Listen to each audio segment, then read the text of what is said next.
Chapter 1. The Forgotten Glory of Pre-Slavery Africa. What if Africa wasn't always viewed as poor, broken, or powerless? What if the truth is, Africa was once the center of the world, a superpower in trade, science, education, and culture? This is the story they never wanted you to know. This is the Africa they hid from history. Segment 1. The Rise of African Empires. From the sands of Mali to the mountains of Ethiopia, Africa birthed civilizations so advanced that European explorers couldn't comprehend them. The Mali Empire under Mansa Musa was richer than any monarch of his time. The kingdom of Kush rivaled Egypt. Great Zimbabwe stood as a testament to architectural brilliance. In the heart of West Africa, the Songhai Empire developed one of the most powerful military and administrative structures of its era. With a government organized by region and trade networks spanning thousands of miles, Songhai rivaled European powers in efficiency and reach. Its cities buzzed with trade, scholars, and cultural richness. Further south, the Kingdom of Congo maintained a structured government, had written records, and even engaged in diplomatic correspondence with European monarchs. These were not primitive societies. They were organized, strategic, and powerful beyond the imagination of their European counterparts. Segment 2. Education and the Intellectual Capital of Africa. Timbuktu wasn't just a city, it was the Silicon Valley of the ancient world. With over 700,000 manuscripts on science, astronomy, medicine, and law, Africa was the intellectual capital of the global south. Universities and scholars flourished long before many parts of Europe had formal education systems. In addition to Timbuktu, cities like Jen and Gao attracted scholars from across North Africa and the Middle East. The Sankar University was a beacon of learning where rigorous debates, scholarly disciplines, and philosophical inquiry were welcomed. Education was not limited to the elite communities valued literacy and critical thought.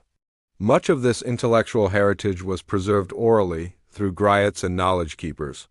These storytellers held encyclopedic memory, passing down history, law, genealogy, and science with precision. Oral history in Africa was as reliable as any written archive, yet Western historians dismissed it for centuries. Segment 3. Technological and Agricultural Mastery. Africa had irrigation systems, metallurgy, urban planning, and crop rotation techniques that rivaled or exceeded those in the so-called developed world. The Nok culture produced iron centuries before the European Iron Age. West Africans mastered textile production and complex engineering. In the Sahel region, water management was vital. Africans developed sophisticated systems of dams, wells, and reservoirs to survive arid climates and support agriculture. The Murio terraces in Kenya and the ancient water systems in Egypt and Nubia proved deep agricultural knowledge. From domesticated grains to the cultivation of yams, bananas, and oil palms, African agricultural systems were tailored to diverse ecological zones. These advancements supported large populations, thriving cities, and complex economies long before the first European footstep.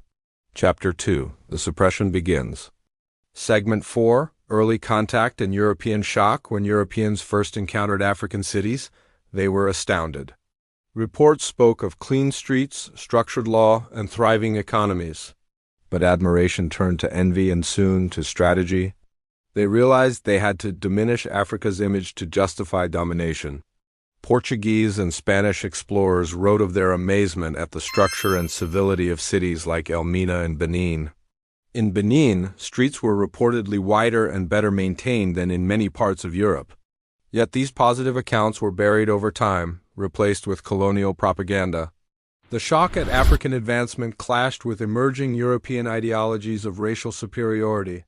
To justify enslavement and colonization, the narrative had to change. Africa had to be depicted as savage, uncultured, and in need of European civilization. Segment 5. The role of the church and academia. European theologians and academics began crafting a new narrative, that Africa was savage and uncivilized. This lie was spread through textbooks, pulpits, and policies. Even Enlightenment philosophers wrote Africa out of the history of human achievement. The church played a central role in sanitizing colonial crimes. Missionaries presented African spirituality as demonic and African traditions as barbaric. Education systems in colonized areas were rooted in Christian doctrine that devalued local history and culture. European scholars like Hume and Hegel outright dismissed Africa as lacking history. This academic dismissal enabled the systematic exclusion of African contributions in global discourse. Racist science like phrenology and eugenics further entrenched the myth of African inferiority. Segment 6. Erasing Empires, Distorting Maps. Colonial mapmakers intentionally shrank Africa's size on world maps to make it look insignificant. Histories of Benin, Aksum, and Carthage were minimized or claimed by outsiders. Africa was made to disappear on paper, in education, and in memory. The Mercator projection, a popular map in the West, distorted the relative size of continents, making Africa appear smaller than Greenland. This visual manipulation subconsciously minimized Africa's importance and reinforced the idea of Western dominance. In libraries and classrooms, Africa was often absent or treated as a footnote. Maps labeled massive empires simply as unexplored territory. Western authors even credited African accomplishments to Arabs, Greeks, or other foreign influences, stripping Africans of their legacy. Chapter 3. The Myth of Africa's Darkness. Segment 7. The weaponization of the slave narrative. By focusing only on slavery, the West painted Africa as a victimized, helpless land.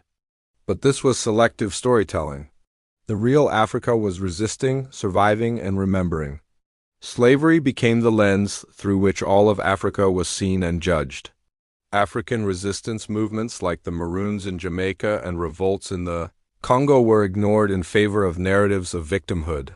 The complexity of African responses to slavery, alliances, betrayals, revolts, and cultural resilience was never discussed. By collapsing African history into a single story of slavery, the world was taught to pity Africa, not respect it. The narrative served political purposes and fueled stereotypes that still linger today. Segment 8. Colonialism as Historical Amnesia. Colonial rulers banned African history in schools. African achievements were labeled myths. African students learned about British kings before they ever heard of their own. It was mental colonization, a war not just for land, but for memory. In countries like Nigeria, Ghana, and Kenya, colonial-era textbooks were saturated with Eurocentric views. African heroes were erased, demonized, or forgotten. The colonizers' history became the only official record. This amnesia was not accidental, it was deliberate.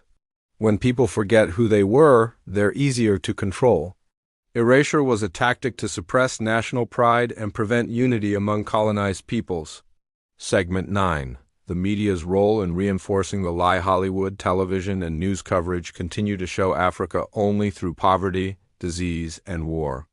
Meanwhile, African skyscrapers, tech startups, and Nobel laureates are ignored.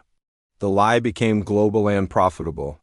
Media conglomerates found that stories of suffering sold more than stories of success. Aid organizations pushed imagery of starving children to tug at donors' hearts. Over time, these visuals became Africa's global brand. Meanwhile, African excellence from mobile banking in Kenya to fashion in Nigeria rarely makes headlines. The West's media empire kept the myth alive, while a new Africa remained hidden in plain sight. Chapter 4. Rediscovering Africa's True Legacy. Segment 10.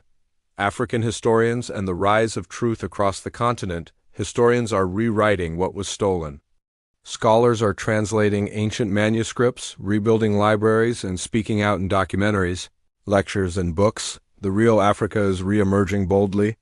Institutions like the African Union, local universities, and international diasporic networks are funding historical reclamation projects. Researchers are publishing works once suppressed or destroyed by colonial regimes. New platforms, podcasts, YouTube channels, film festivals are giving African historians direct access to global audiences.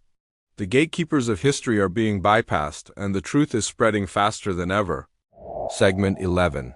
Reclaiming identity and power from traditional spiritual systems to indigenous names and languages. Africans are reclaiming their essence. The youth are digging into their roots, and Afrocentric education is on the rise. The future is black, brilliant, and unshakable. Afrobeat, Afrofuturism, and African cinema are shaping global culture. African fashion weeks are attracting international designers. Spiritual revival movements are encouraging people to return to ancestral wisdom. This cultural revival isn't just aesthetic, it's political. It's a reclaiming of sovereignty, a rebuilding of pride, and a rejection of the imposed inferiority complex. Segment 12. What you must do: watch, read, share, speak, challenge every false narrative. Be part of the great remembering. Africa was not only powerful before slavery, it still is, but the truth needs a voice. Support African creators, educators, and movements. Demand history books that tell the whole story. Push back against media that only shows one side. Use your platform, no matter how small, to amplify the truth. Because when truth spreads, so does freedom. Africa was a superpower, not just once, but always. They buried this truth under centuries of lies, but no more. This is the age of reawakening, and history will never be the same again. If this story opened your eyes or stirred your heart, don't let it end here. Like this video, share it with your community, and leave a comment with your thoughts. Most importantly, subscribe to our channel for more powerful African truths and untold histories. Help amplify this message, because the world needs to know what was hidden for so long.